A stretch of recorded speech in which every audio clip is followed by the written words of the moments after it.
Aku berbaring sendirian di ranjang rumah sakit. 2 hari setelah operasi yang nyaris merenggut nyawaku. Suamiku berkata, ia harus terbang ke Makassar untuk menyelamatkan proyek perusahaan. Lalu sebuah panggilan video yang salah sasaran masuk ke ponselku. Di layar itu, Reza tertawa sambil menggendong bayi laki-laki. Dikelilingi ibu dan adiknya di sebuah ruang bersalin yang penuh balon biru. Bayi itu bukan anakku. Perempuan di ranjang itu bukan aku, dan rumah yang mereka tertawakan malam itu. Seluruh perusahaan yang menanggung pesta mereka. Sebenarnya, milik siapa? Mereka lupa.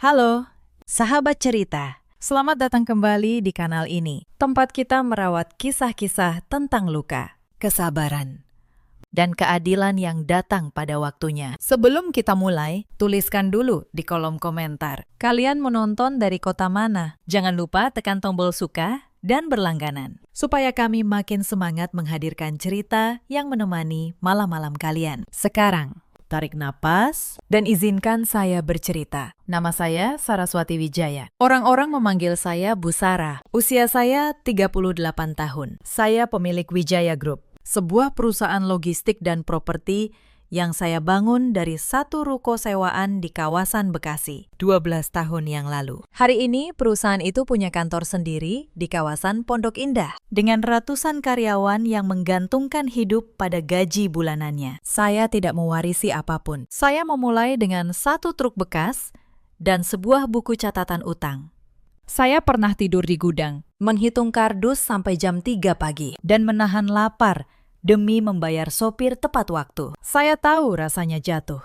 Karena itu, saya tahu kejatuhan tidak pernah membunuh. Yang membunuh adalah dikhianati oleh orang yang kau gendong sampai ke atas. Suami saya bernama Reza Anggara. Usianya 41 tahun. Di mata dunia, ia adalah direktur utama Wijaya Group. Ia datang ke acara, berpidato dengan jas mahal, dan disebut pengusaha sukses oleh para kolega. Tidak banyak yang tahu, jabatan itu saya yang berikan. Sayalah pemegang kendali sebenarnya. Reza saya tempatkan di kursi itu agar ia punya kebanggaan sebagai kepala keluarga, terutama di depan ibu dan adiknya, yang sejak awal memandang saya seolah saya beruntung bisa menikahinya. Padahal kenyataannya terbalik. Tapi saya tidak pernah mengoreksinya. Saya pikir harga diri seorang laki-laki adalah hal yang patut saya jaga. Saya keliru. Saya menjaga harga diri orang yang diam-diam sedang menyusun rencana untuk menggusur saya dari hidup saya sendiri. Pernikahan kami berjalan 5 tahun. 5 tahun yang dari luar tampak nyaris sempurna. Rumah besar di Pondok Indah, mobil di garasi. Liburan ke luar negeri 2 kali setahun. Tapi di dalam rumah itu ada satu retakan yang tidak pernah bisa saya tutup. Kami belum memiliki anak. Bukan karena tidak mau, saya memiliki masalah pada rahim. Sebuah kondisi medis yang saya rahasiakan rapat-rapat. Hanya Reza dan dokter yang tahu. Saya menyimpannya agar keluarga suami saya tidak punya alasan baru untuk menyudutkan saya. Tapi rahasia itu tidak menyelamatkan saya. Justru menjadi celah yang mereka manfaatkan. Ibu mertua saya, Bu Sumiati, perempuan 63 tahun, yang selalu memanggil saya dengan nada datar. Di setiap pertemuan keluarga, ia menyindir dengan kalimat yang sama. Perempuan karir katanya, lupa kodratnya. Tidak bisa memberi keturunan untuk meneruskan nama keluarga. Saya menelan semua itu. Saya pikir kesabaran akan dibalas dengan penerimaan. Ternyata kesabaran hanya dibaca sebagai kelemahan. Adik ipar saya bernama Vino, usianya 34 tahun. Ia bekerja di Wijaya Group, di bagian pengadaan. Posisi yang juga saya berikan karena permintaan Reza. Vino pintar, terlalu pintar, senyumnya selalu ramah, tapi matanya selalu menghitung. Saya akan menceritakan tentang Vino nanti, karena justru di tangan Vino lah benang kusut ini bermula. Hari itu, 3 hari sebelum saya masuk ruang operasi, Reza duduk di tepi ranjang kami. Ia menggenggam tangan saya dengan wajah yang terlihat begitu menyesal. Tatapan memelas itu, tatapan yang selama 5 tahun selalu berhasil meluluhkan saya. Sayang, aku benar-benar minta maaf, katanya pelan. Proyek pergudangan di Makassar tiba-tiba bermasalah. Klien menuntut aku turun langsung minggu ini juga. Kalau tidak, kita bisa kehilangan kontrak belasan miliar. Saya menatapnya. Sebagai pemilik perusahaan, insting bisnis saya mengambil alih rasa kecewa saya sebagai seorang istri. Saya tahu betul, kontrak Makassar memang sedang di ujung tanduk. Saya mengusap rahangnya dengan lembut. Pergilah, kata saya. Aku perempuan kuat. Aku bisa mengurus diriku sendiri. Saya bahkan tersenyum saat mengatakannya. Saya menyuruh perawat terbaik menjaga saya. Saya melepas suami saya pergi dengan restu penuh. Dan disinilah saya sekarang, terbaring sendiri, 2 hari pasca operasi. Dengan jahitan yang berdenyut setiap kali saya menarik napas terlalu dalam. Sementara di kota lain, suami saya sedang menyambut kelahiran seorang anak. Anak dari perempuan lain. Operasi saya bukan operasi kecil. 3 hari sebelum semua ini, saya pingsan di kantor. Nyeri hebat menusuk perut bagian bawah. Dunia berputar. Dan saya terbangun di ruang gawat darurat. Dokter mengatakan, ada kehamilan di luar kandungan. Sebuah keajaiban kecil yang justru mengancam nyawa saya. Bertahun-tahun saya pikir saya tidak akan pernah hamil. Dan ketika akhirnya terjadi, ia datang di tempat yang salah dan harus diangkat agar saya tetap hidup. Saya kehilangan calon anak saya dan sebagian harapan saya dalam satu malam. Reza tahu itu. Ia memegang tangan saya di ruang gawat darurat. Ia menangis. Ia berjanji tidak akan kemana-mana. 2 hari kemudian, ia berkata harus terbang ke Makassar. Sore itu hujan turun deras di luar jendela kamar rawat untuk mengusir perih. Saya meraih ponsel. Saya tidak menelpon siapapun. Saya hanya ingin membaca laporan keuangan perusahaan. Kebiasaan lama yang menenangkan saya. Lalu ponsel saya berdering. Panggilan video dari nomor Reza. Saya tersenyum tipis. Mungkin ia merindukan saya. Saya mengangkatnya. Tapi yang muncul di layar bukan wajah Reza yang menatap kamera. Kamera itu seperti tidak sengaja aktif, tergeletak menghadap ke atas, merekam sebuah ruangan terang. Sebuah ruang bersalin, penuh balon biru muda dan putih. Saya mendengar suara tawa, suara ibu mertua saya. Cucuku tampan sekali, mirip ayahnya. Katanya, riang. Suara yang tidak pernah seriang itu di depan saya selama 5 tahun. Saya mendengar suara Vino. Selamat. Bang. Akhirnya ada penerus keluarga Anggara. Lalu suara Reza, lembut, penuh cinta. Suara yang setiap pagi membisikkan kata sayang ke telinga saya. Terima kasih, Karissa. Kamu sudah memberi aku hadiah paling berharga. Karissa. Nama itu menusuk saya. Karissa adalah mantan asisten proyek yang setahun lalu mengundurkan diri dari perusahaan saya secara mendadak. Saya bahkan pernah menandatangani sendiri surat referensinya. Tangan saya gemetar. Saya menggeser ponsel, mengubah sudut, berusaha melihat lebih jelas. Dan kamera itu bergeser sedikit, memperlihatkan mereka semua dalam satu bingkai. Reza menggendong bayi berselimut biru, menunduk menatapnya dengan tatapan yang tidak pernah ia berikan kepada saya. Ibu mertua saya merangkul bahu seorang perempuan muda berkulit pucat di atas ranjang. Vino berdiri di belakang, mengangkat ponselnya, merekam momen yang katanya membahagiakan itu. Di pergelangan tangan Reza, melingkar sebuah jam tangan. Jam tangan edisi khusus yang saya pesan langsung dari Swiss. Hadiah ulang tahun pernikahan kami bulan lalu. Di baliknya, terukir 2 inisial, namanya dan nama saya. Tidak ada jam tangan kedua seperti itu di dunia ini. Saya tidak salah lihat. Saya tidak sedang bermimpi karena obat bius. Suami saya, ibu mertua saya, dan adik ipar saya sedang merayakan kelahiran anak haram Reza. Di saat saya terbaring sendirian, dengan luka operasi yang belum kering. Ponsel di tangan saya terjatuh ke atas selimut. Napas saya tersengal. Alarm dari mesin pemantau di samping ranjang tiba-tiba berbunyi nyaring, mendeteksi detak jantung saya yang melonjak. Pintu terbuka. Seorang perawat masuk tergesa. Bu Sarah, tarik napas pelan-pelan. Jahitannya sakit, ya. Saya menatapnya dengan pandangan kosong. Air mata mengalir membasahi bantal. Tapi anehnya, tidak ada isakan yang keluar dari mulut saya. Iya. Sus, bisik saya. Jahitannya terasa sakit sekali. Saya berbohong. Yang sakit bukan jahitan di perut saya. Yang robek ada jauh lebih dalam. Di tempat yang tidak bisa dijahit oleh dokter manapun. Perawat itu menyuntikkan obat pereda nyeri ke selang infus saya. Lalu pergi. Saat pintu tertutup kembali, saya membuka mata.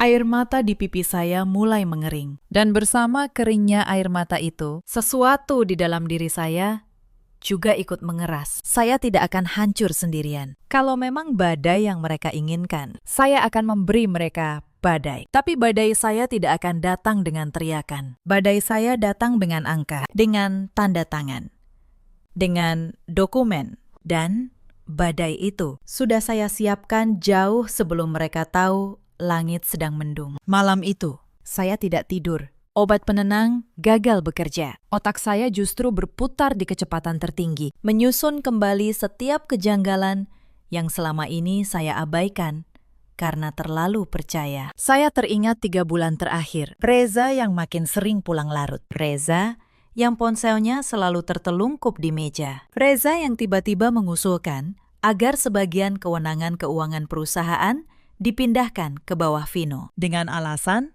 agar saya bisa lebih fokus pada kesehatan. Saat itu, saya hampir setuju. Untung saya menundanya. Saya teringat satu hal lagi. 2 minggu lalu, Bu Ningsih, kepala keuangan saya yang sudah bekerja sejak perusahaan ini masih berupa ruko, datang ke ruangan saya dengan wajah ragu. Ia berkata, ada beberapa transaksi pengadaan yang janggal di divisi Vino. Nilainya tidak besar per transaksi, tapi polanya rapi dan berulang. Saya saat itu sedang sibuk mengurus kontrak Makassar dan menyuruhnya menunda laporan lengkapnya sampai saya sembuh. Sekarang saya mengerti, semua janggal itu bukan kebetulan. Itu adalah bocoran. Uang perusahaan saya perlahan dialirkan keluar. Pagi harinya, saya menelpon Bu Ningsih. Suara saya tenang, datar. Tidak ada sisa air mata. Bu Ningsih, kata saya. Laporan transaksi janggal yang waktu itu Ibu sebut. Saya minta semuanya. Mulai dari awal, sejak transaksi pertama yang Ibu curigai. Jangan beritahu siapapun, termasuk Pak Reza dan Pak Vino. Anggap ini permintaan pribadi dari saya. Di seberang sana, Bu Ningsih terdiam sejenak. Lalu ia menjawab dengan suara yang nyaris berbisik. Saya menunggu Ibu meminta itu sejak lama. Akan saya siapkan. Saya menutup telepon. Untuk pertama kalinya, sejak melihat foto itu, sudut bibir saya terangkat sedikit. Bukan senyum bahagia, senyum seorang pemburu yang baru saja menemukan jejak. 3 hari kemudian, saya diizinkan pulang dari rumah sakit. Reza menjemput saya. Ia datang dengan wajah penuh perhatian, membawa sekeranjang buah, dan memarkir mobil tepat di depan lobi. Sayang, maaf, aku tidak bisa menemani operasimu, katanya sambil membukakan pintu mobil. Proyek Makassar benar-benar gila, tapi sekarang sudah beres. Aku akan menebus semuanya. Saya menatap wajahnya. Wajah yang sama yang 3 hari lalu menunduk penuh cinta, menatap anak perempuan lain. Saya tersenyum manis. Tidak apa-apa, Mas, kata saya lembut. Yang penting kontraknya selamat. Perusahaan kita yang utama, kan? Ia tampak lega. Ia tidak tahu. Setiap kata yang saya ucapkan adalah jaring yang sedang saya rentangkan. Saya menyebut perusahaan kita, padahal di atas kertas, di lemari besi yang hanya saya yang tahu kombinasinya. Kata kita itu tidak pernah ada. Yang ada hanya satu nama. Sampai di rumah, saya berperan sempurna sebagai istri yang sedang memulihkan diri. Saya lemah, saya manja, saya bergantung padanya.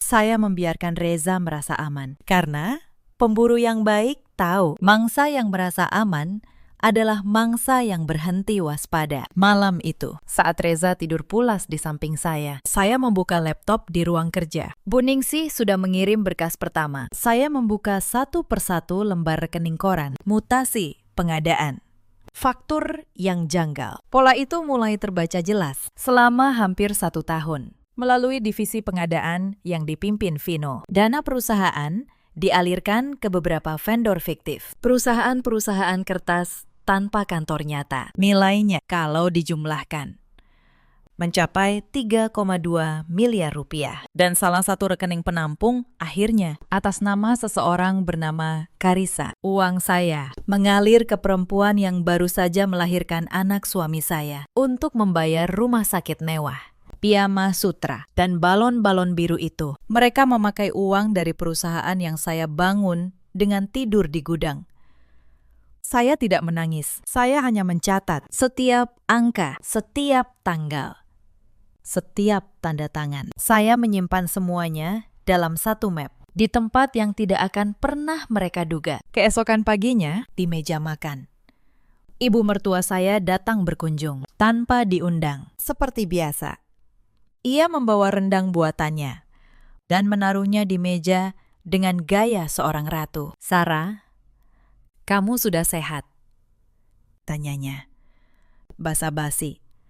Kasihan Reza, repot sekali mengurus istri yang sakit-sakitan terus. Untung dia sabar. Saya menuangkan teh untuknya. "Iya, Bu, saya beruntung punya suami sesabar Mas Reza." Ibu mertua saya tersenyum puas, mengira sindirannya kena. Ia tidak tahu, saya baru saja menyebut nama anaknya dengan kata sabar. Sementara di kepala saya, terpampang foto anaknya menggendong cucu yang ia rayakan diam-diam.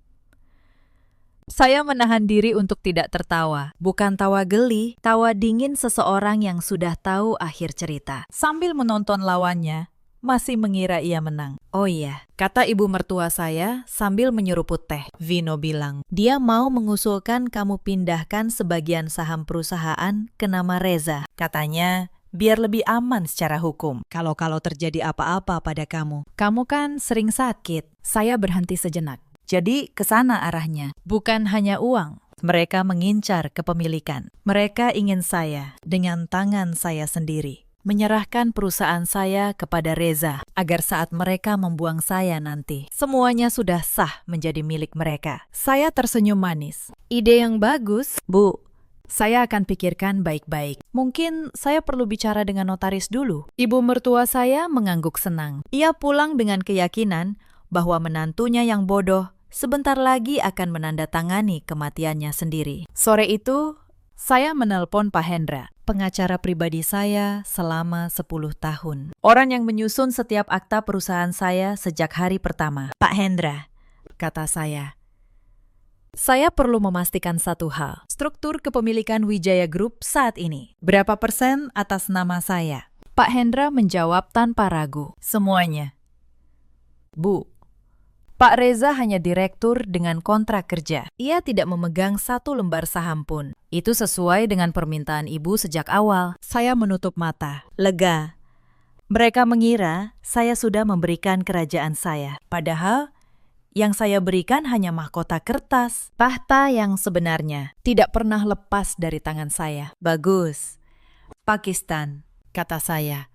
"Mulai minggu depan.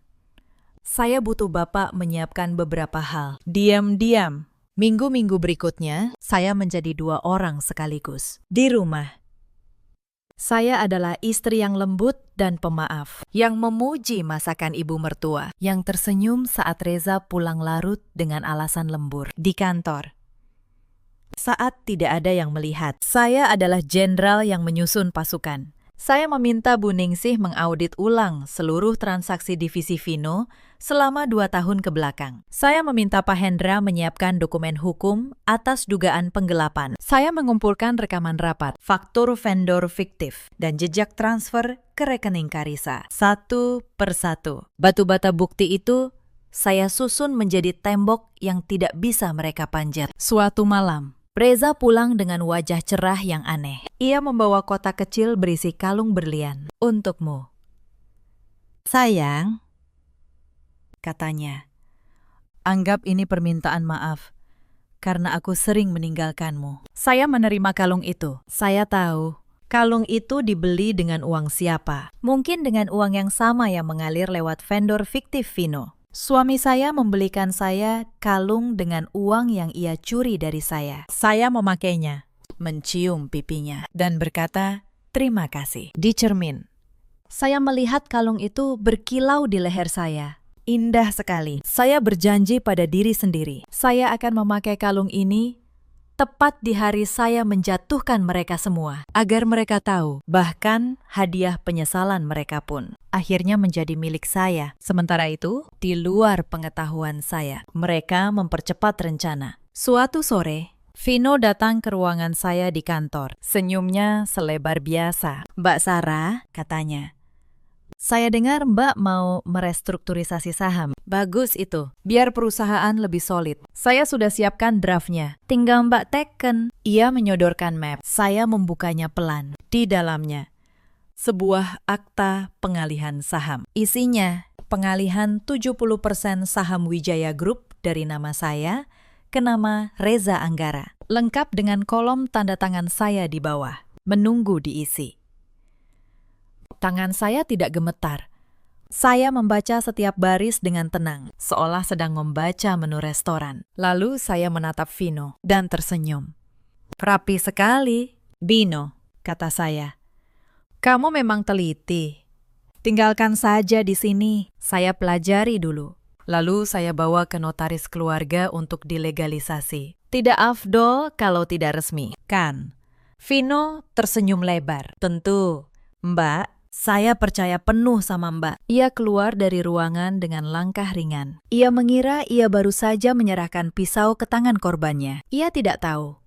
Ia baru saja memberi saya bukti tertulis terakhir yang saya butuhkan. Sebuah akta yang membuktikan niat mereka untuk merampas perusahaan saya. Hitam di atas putih, dengan tanda tangan Vino sebagai penyusunnya. Map itu saya simpan. Saya tidak pernah membawanya ke notaris untuk ditandatangani. Saya membawanya ke Pak Hendra untuk dijadikan barang bukti. Hari demi hari, jaring saya makin rapat. Bu Ningsih menemukan satu lagi rekening fiktif. Pak Hendra menyelesaikan laporan dugaan penggelapan, lengkap dan siap. Dan saya diam-diam mulai menghubungi para pemegang saham minoritas, para investor lama yang dulu ikut menanam modal saat perusahaan masih kecil. Mereka semua masih setia kepada saya, bukan kepada Reza. Saya menyiapkan satu agenda, sebuah rapat. Rapat yang akan saya jadwalkan tepat di hari yang paling tepat. Tapi sebelum itu, saya membiarkan mereka merasa di puncak. Saya membiarkan Reza, ibunya, dan Vino menikmati hari-hari terakhir mereka di atas tahta pinjaman, sambil mengira tahta itu sudah hampir resmi menjadi milik mereka. Karena keadilan yang datang terlalu cepat hanya menghasilkan amarah. Tapi keadilan yang datang tepat pada waktunya menghasilkan keruntuhan yang tidak bisa diperbaiki. Sementara saya menyusun bukti dalam diam. Mereka justru semakin berani. Suatu pagi, ibu mertua saya datang lagi tanpa diundang. Kali ini membawa serta seorang perempuan yang ia perkenalkan sebagai sepupu jauh. Perempuan itu memandangi setiap sudut rumah saya, menilai perabotan, menimbang lukisan di dinding, seolah sedang menaksir harga rumah yang besar. Katanya pada ibu mertua saya, "Tidak peduli saya mendengar. Sayang kalau diurus orang yang tidak bisa memberi keturunan." Ibu mertua saya hanya tersenyum. "Sabar. Sebentar lagi semua beres." Saya menyuguhkan teh untuk mereka dengan tangan yang tenang. Di dalam dada saya, api itu menyala makin besar. Tapi wajah saya tetap seperti danau di pagi hari. Saya sudah belajar. Amarah yang ditunjukkan hanya membuat lawan waspada. Amarah yang disimpan menjadi bahan bakar. Beberapa hari kemudian, datang pukulan lain. Saat saya membuka laporan bank perusahaan, saya menemukan satu transaksi baru. Sebuah pembayaran uang muka untuk sebuah mobil mewah. Di atas namakan Reza, diambil dari kas operasional dengan kode anggaran perjalanan dinas. Mobil itu setelah saya telusuri lewat Bu Ningsih, ternyata dibeli untuk Karissa. Suami saya membeli mobil untuk selingkuhannya, menggunakan uang perusahaan saya, dan menyamarkannya sebagai biaya dinas. Saya mencetak bukti transaksi itu, dan menambahkannya ke dalam map saya. Setiap penghinaan baru bagi saya bukan lagi luka. Setiap penghinaan baru adalah satu paku tambahan untuk peti yang sedang mereka bangun untuk diri mereka sendiri. Saya bahkan sempat menguji Reza suatu malam di meja makan. Saya bertanya dengan nada polos, "Mas, mobil dinas yang baru itu untuk siapa? Kok Aku belum pernah lihat. Reza tersentak sebentar, lalu menjawab lancar. Oh, itu untuk operasional proyek Makassar. Sayang, mobil lapangan. Kamu tidak perlu pusing soal itu. Saya mengangguk. Tersenyum. Dan menyuapkan nasi ke mulut. Ia berbohong dengan begitu mudah, secepat ia bernapas. Dan setiap kebohongannya tanpa ia sadari. Saya catat. Bukan di kertas, di hati, sebagai pengingat. Bahwa saya tidak sedang berlebihan, bahwa apa yang akan saya lakukan nanti sepenuhnya layak mereka terima. 2 minggu sebelum rapat yang saya rencanakan, sebuah kejadian membuat darah saya benar-benar mendidih. Saya pulang lebih awal dari kantor karena merasa lelah. Saat membuka pintu rumah, saya mendengar suara di ruang tengah, suara ibu mertua saya. Dan suara seorang bayi. Saya berhenti di balik dinding. Ibu mertua saya sedang menggendong bayi laki-laki berselimut biru. Menimangnya di sofa ruang tamu rumah saya. Di sebelahnya duduk Karisa. Perempuan itu mengenakan daster. Seolah ia adalah pemilik rumah ini. Sebentar lagi, Nak, kata ibu mertua saya pada bayi itu. Suaranya penuh sayang. Rumah besar ini akan jadi milikmu. Tinggal tunggu si mandul itu tanda tangan. Lalu, ibu suruh Reza ceraikan dia. Kamu yang akan tinggal di sini. Bersama Mama Karisa. Saya berdiri kaku di balik dinding. Si mandul. Itu sebutan mereka untuk saya. Di dalam rumah saya sendiri. Karisa tertawa pelan. Iya, Bu. Mas Reza janji. Setelah saham pindah, dia langsung urus perceraian. Saya cuma tidak sabar pindah ke sini. Rumahnya bagus banget. Saya menutup mulut saya dengan tangan, menahan agar tidak ada suara keluar. Bukan tangis. Saya menahan tawa pahit yang nyaris meledak. Mereka sudah membagi-bagi kulit harimau yang masih hidup. Mereka sudah memilih kamar. Sudah merencanakan perceraian. Sudah memberi saya gelar baru. Mereka begitu yakin, sampai lupa bertanya, siapa sebenarnya pemilik harimau ini? Saya mundur perlahan, keluar dari rumah tanpa suara, dan menelpon Reza dengan suara tenang. Berpura-pura masih di kantor. Mengabari bahwa saya akan pulang larut karena ada rapat mendadak. Saya memberi mereka waktu untuk pergi. Saya tidak ingin meledak hari itu. Hari itu belum waktunya. Sebelum saya pergi malam itu, saya menyempatkan satu hal lagi. Saya membuka laci meja kerja Reza di rumah, perlahan. Dengan kunci cadangan yang selama ini tidak pernah saya pakai. Di dalamnya terselip sebuah amplop. Isinya adalah hasil pemeriksaan kesehatan bayi, lengkap dengan nama Reza sebagai ayah dan nama Karisa sebagai ibu. Ada pula struk-struk rumah sakit bersalin dan sebuah daftar tulisan tangan tentang barang-barang yang harus dipindahkan ke rumah baru. Di paling bawah daftar itu tertulis satu kalimat dengan tinta merah. Setelah saham beres, urus surat cerai. Tulisan tangan itu saya kenali betul. Tulisan tangan ibu mertua saya. Jadi rencana ini bukan hanya milik Reza.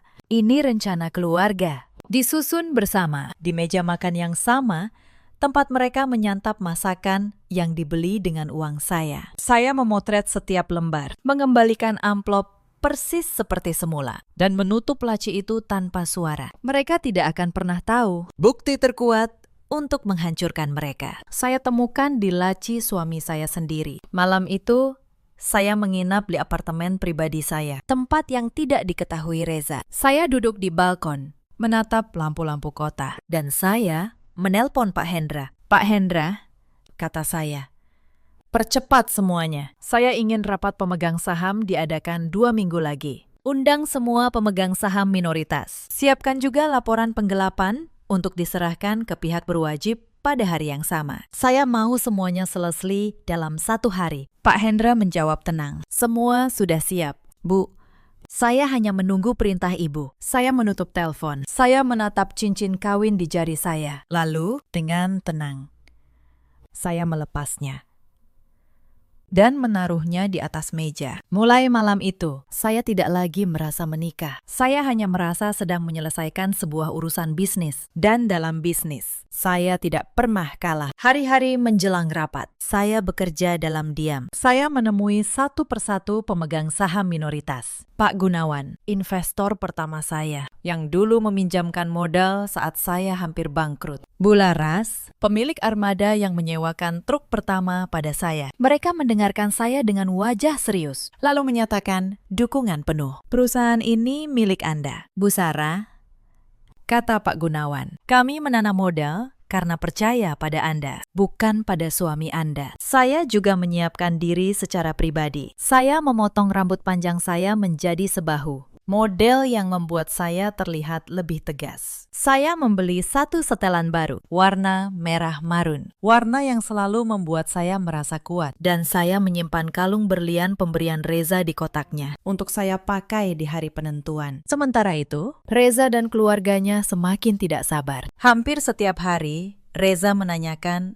kapan saya akan menandatangani akta pengalihan saham. Sayang, kapan kita ke notaris? Tanyanya suatu malam. Vino sudah siapkan semuanya. Biar urusan administrasi cepat selesai. Saya tersenyum dari balik buku yang sedang saya baca. Minggu depan. Mas, aku sudah atur jadwalnya. Aku undang notaris dan beberapa orang penting ke kantor, supaya legalisasinya rapi dan disaksikan banyak orang. Biar tidak ada yang bisa menggugat keabsahannya nanti. Mata Reza berbinar. Kamu memang istri paling pengertian, katanya. Lalu mencium kening saya. Saya membalas senyumnya. Ia tidak sadar. Saya baru saja mengundang dia ke pemakamannya sendiri. Dan ia berterima kasih untuk undangan itu. Lalu, satu malam sebelum hari penentuan, terjadi sesuatu yang nyaris menggagalkan semuanya. Bu Ningsih menelpon saya dengan suara panik. Bu Sarah, katanya cepat.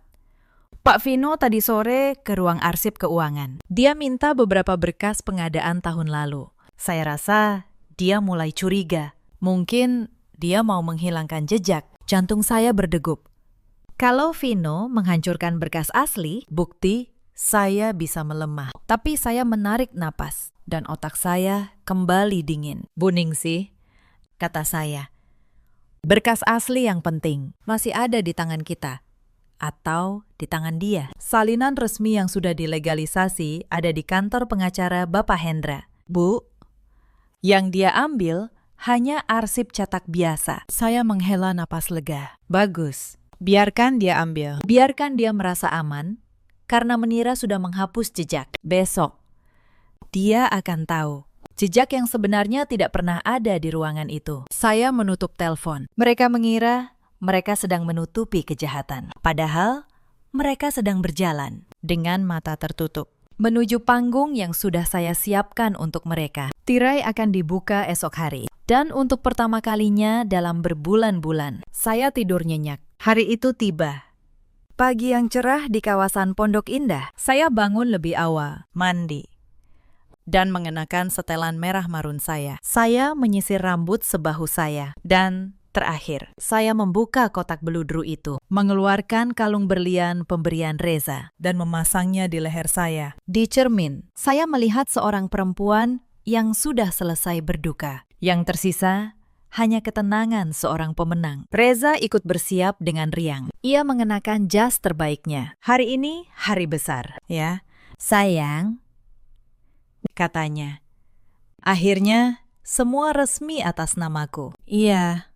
Mas, kata saya, tenang. Hari ini semuanya akan resmi. Kami berangkat ke kantor bersama. Di ruang rapat utama Wijaya Group. Semua sudah berkumpul. Para pemegang saham minoritas duduk di kursi-kursi panjang. Pak Hendra berdiri di dekat layar. Notaris perusahaan duduk di sisi meja. Ibu mertua saya datang dengan baju terbaiknya, ditemani Vino yang membawa map akta. Mereka mengira ini hari kemenangan keluarga Anggara. Bahkan, dengan keberanian yang luar biasa, mereka membawa Karisa. Perempuan itu duduk di sudut, menggendong bayinya, mengenakan pakaian mahal. Tersenyum penuh percaya diri. Mereka sudah begitu yakin, sampai membawa selingkuhan dan anak haram ke ruang rapat perusahaan saya, seolah memamerkan piala. Saya berdiri di depan ruangan. Saya menyapa semua yang hadir dengan senyum profesional. Lalu saya membuka rapat. "Terima kasih semua sudah hadir," kata saya. "Hari ini, kita akan membahas masa depan kepemilikan Wijaya Group." Saya tahu, banyak yang sudah lama menunggu kejelasan soal ini. Reza tersenyum. Mengira saya akan mengumumkan pengalihan saham kepadanya. Vino mengangkat map aktanya, bersiap menyerahkannya. Ibu mertua saya menatap saya dengan tatapan menang. Saya melanjutkan. "Tapi sebelum kita bicara masa depan, saya rasa kita perlu meluruskan masa lalu. Pak Hendra, tolong tampilkan." Layar di belakang saya menyala, dan di sana terpampang jelas, bukan akta pengalihan saham, melainkan deretan angka, mutasi rekening, faktur vendor fiktif, aliran dana dari Wijaya Group melalui divisi pengadaan menuju rekening-rekening kertas, dan berakhir di satu nama, Karissa. Ruangan mendadak hening. Senyum di wajah Reza membeku. "Vino menurunkan mapnya perlahan. Selama hampir 1 tahun," kata saya. Suara saya tenang dan dingin. "Dana perusahaan ini digrogoti melalui vendor-vendor fiktif yang dibuat oleh divisi pengadaan. Total 3,2 miliar rupiah. Dan rekening penampung terakhirnya atas nama Saudari Karissa yang hari ini hadir di ruangan ini, menggendong bayi." Karissa pucat. Bayi digendongannya mulai menangis. Ibu mertua saya berdiri dari kursinya. "Sarah, kamu menuduh sembarangan. Mana buktinya?" Saya menatapnya tenang. "Buktinya di layar, Bu.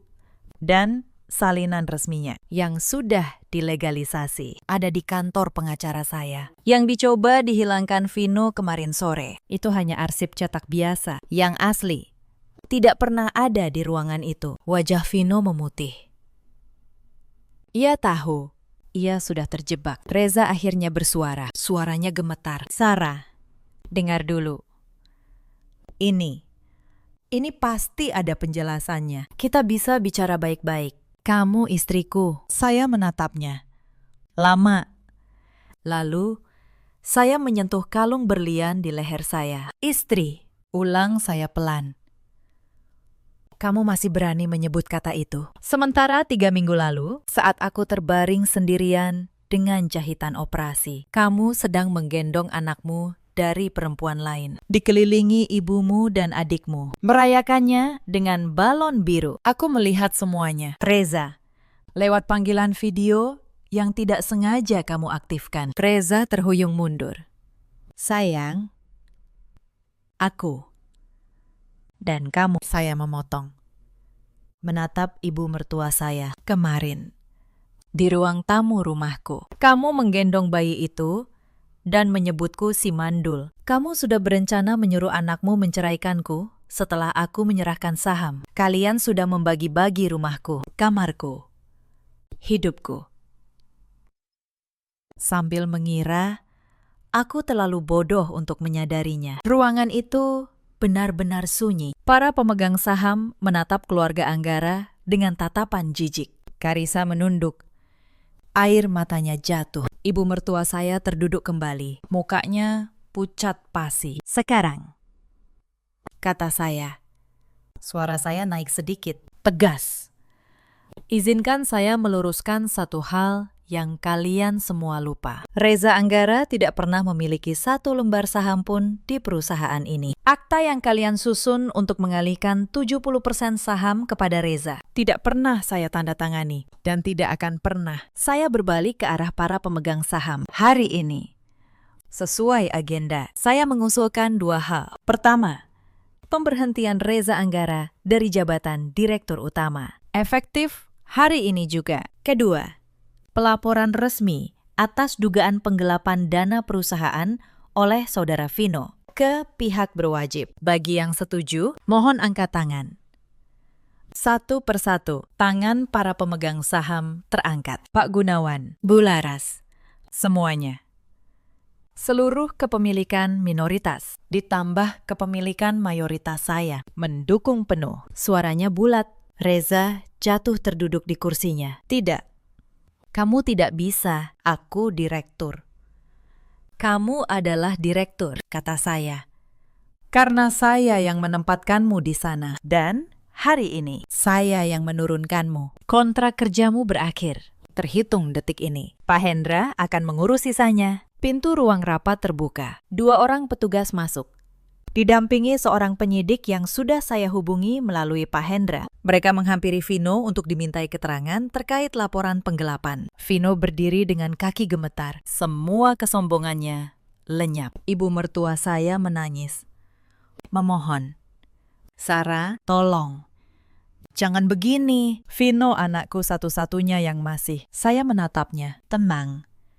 Bu, selama 5 tahun, saya memanggil ibu dengan hormat. Saya menelan setiap hinaan. Saya menjaga harga diri anak ibu di depan semua orang. Dan balasan yang saya terima adalah dihianati saat saya paling lemah. Hari ini, saya tidak sedang membalas dendam. Bu, saya hanya mengembalikan setiap hal ke pemiliknya yang sah, termasuk konsekuensi atas perbuatan kalian. Saya melepas kalung berlian dari leher saya dan meletakkannya di atas meja di depan Reza. Ini, kata saya, kalung yang kamu beli dengan uang yang kamu curi dariku. Aku memakainya hari ini supaya kamu tahu. Bahkan hadiah penyesalanmu pun akhirnya kembali ke tempatnya. Ambil. Mungkin bisa kamu jual untuk biaya pengacara. Lalu, saya berbalik dan berjalan keluar dari ruang rapat itu. Dengan kepala tegak, di belakang saya, kerajaan yang mereka kira sudah mereka rebut, runtuh menjadi puing dalam hitungan menit. Hari-hari setelah rapat itu berjalan seperti dominonya yang jatuh satu persatu. Saya tidak perlu mendorong apapun lagi. Saya hanya perlu membiarkan kebenaran melakukan tugasnya. Proses hukum atas Vino berjalan. Bukti yang saya kumpulkan selama berbulan-bulan lengkap, rapi, dan tidak terbantahkan. Vendor-vendor fiktif, aliran dana. Tanda tangannya di setiap faktur. Pengacara yang ia sewa pun kesulitan mencari celah. Vino yang dulu selalu tersenyum penuh perhitungan, kini menundukkan kepala setiap kali namanya disebut. Reputasinya hancur. Tidak ada perusahaan yang berani mempekerjakan orang dengan catatan penggelapan. Reza kehilangan segalanya dalam waktu singkat. Jabatan yang membuatnya dihormati lenyap.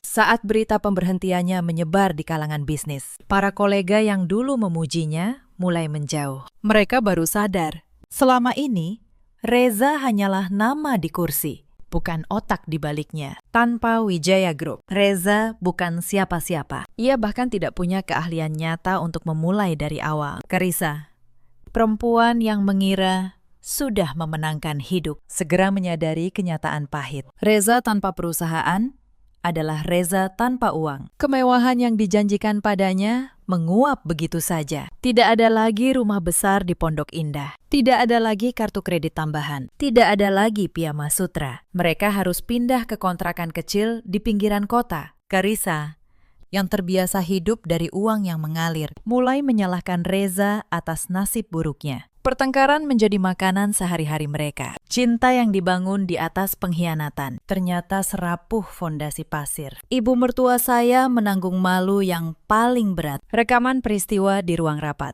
Entah bagaimana, sampai ke telinga keluarga besar. Cerita tentang menantu yang dikhianati, lalu bangkit dan menjatuhkan seluruh keluarga suaminya, menyebar dari mulut ke mulut. Para kerabat yang dulu mendengarkan sindiran ibu mertua saya tentang menantu mandul, kini berbalik menatapnya dengan iba bercampur celah. Dan yang lebih menyakitkan baginya, para tetangga dan kenalan yang dulu ia pinjami nama baik, mulai berdatangan menagih utang lama yang selama ini tertutupi oleh uang saya, tanpa aliran dana dari Wijaya Group. Semua topeng kemakmuran keluarga Anggara terlepas, satu demi satu. Bu Sumiati jatuh sakit karena terlalu banyak pikiran. Suatu hari, ia menghubungi saya, memohon dengan suara serak agar saya membantu Vino, agar saya menarik laporan. Saya mendengarkannya dengan tenang sampai selesai. Lalu saya menjawab, "Bu," kata saya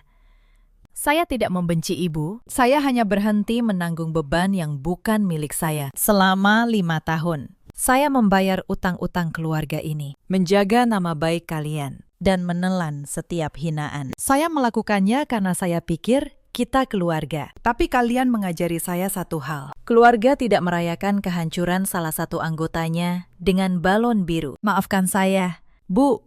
Saya tidak bisa menarik kebenaran. Kebenaran sudah berjalan sendiri sekarang. Saya menutup telepon dengan lembut. Tidak ada amarah di dada saya. Hanya ketenangan seseorang yang akhirnya meletakkan beban yang terlalu lama ia panggul. Sementara hidup mereka runtuh. Hidup saya justru melesat. Setelah Reza dan Vino tidak lagi menggerogoti perusahaan, arus kas Wijaya Group menjadi sehat luar biasa. Kebocoran dana yang selama ini misterius berhenti total.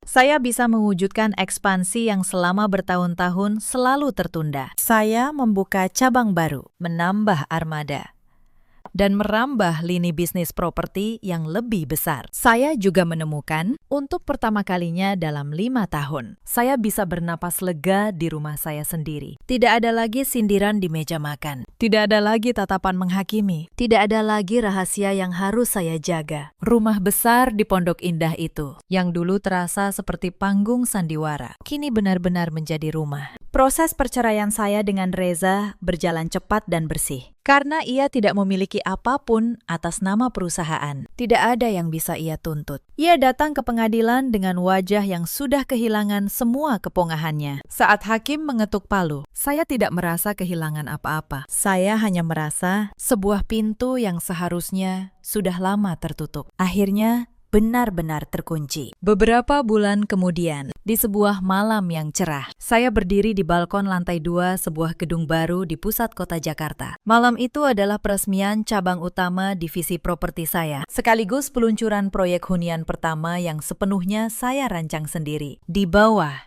para tamu undangan, jurnalis, dan kolega bisnis menikmati hidangan dan musik yang elegan. Saya mengenakan gaun sutra berwarna merah marun. Sederhana, namun memancarkan kelas. Di jari manis saya, tidak ada lagi cincin kawin. Sebagai gantinya, ada sebuah cincin berlian potongan zamrud yang saya beli sendiri. Sebagai pengingat bahwa saya bisa mencintai dan menghargai diri saya sendiri, tanpa perlu menunggu orang lain melakukannya. Pak Hendra, pengacara yang setia menemani saya 10 tahun, menghampiri saya di balkon. Ia mengangkat gelasnya sedikit. Selamat atas semuanya, Bu Sarah, katanya hangat. Saya sudah 10 tahun bekerja dengan Ibu, tapi baru malam ini saya melihat Ibu benar-benar bercahaya. Saya tertawa pelan, membenturkan gelas saya ke gelasnya. Terima kasih, Pak Hendra. Beban di pundak saya sudah hilang. Rasanya sekarang saya bisa menaklukkan dunia, kalau saya mau. Saya sama sekali tidak meragukan itu, Bu, jawabnya.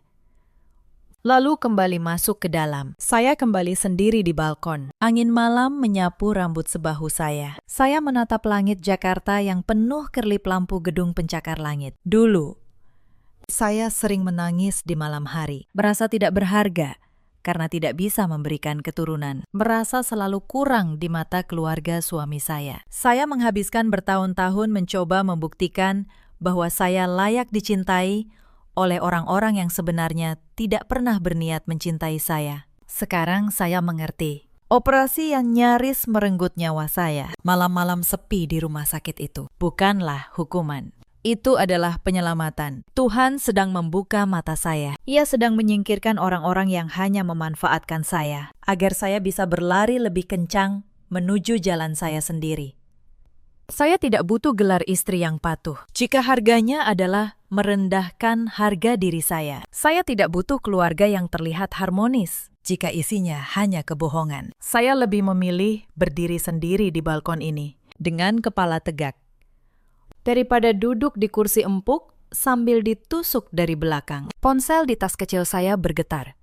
Sebuah pengingat dari asisten saya tentang jadwal penerbangan ke Paris minggu depan. Saya akan berangkat ke Eropa, bukan untuk melarikan diri, melainkan untuk menghadiri pameran properti internasional dan menikmati waktu istirahat yang sangat layak saya dapatkan. Saya tersenyum, membiarkan angin malam menyapu wajah saya. Semua pengkhianatan dan air mata di masa lalu sudah tertinggal jauh di belakang. Mulai detik ini, dan untuk selamanya. Saya adalah penulis tunggal dari jalan cerita saya sendiri, dan saya akan memastikan setiap bab berikutnya hanya akan dipenuhi oleh ketenangan, harga diri, dan cahaya.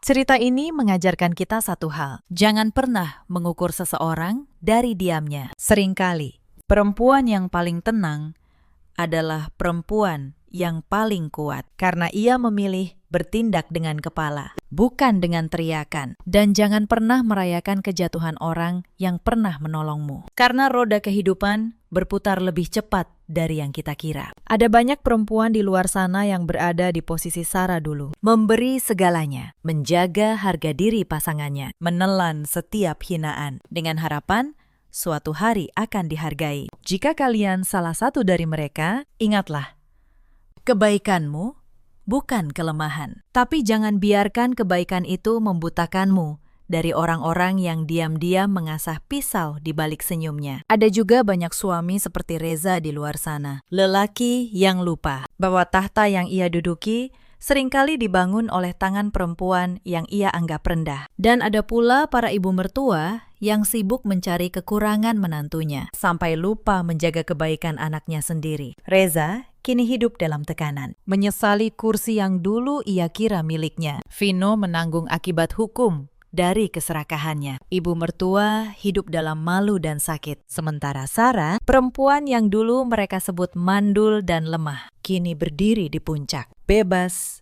dan utuh. Dalam hidup, kita selalu punya pilihan. Memilih bertahan dalam kebohongan yang nyaman, atau berani berdiri sendiri demi kebenaran yang menyakitkan. Bagaimana menurut kalian? Apakah Sarah terlalu kejam? Atau justru terlalu lama bersabar? Ceritakan pendapat dan kisah kalian di kolom komentar. Terima kasih sudah menemani sampai akhir. Sampai jumpa di cerita berikutnya.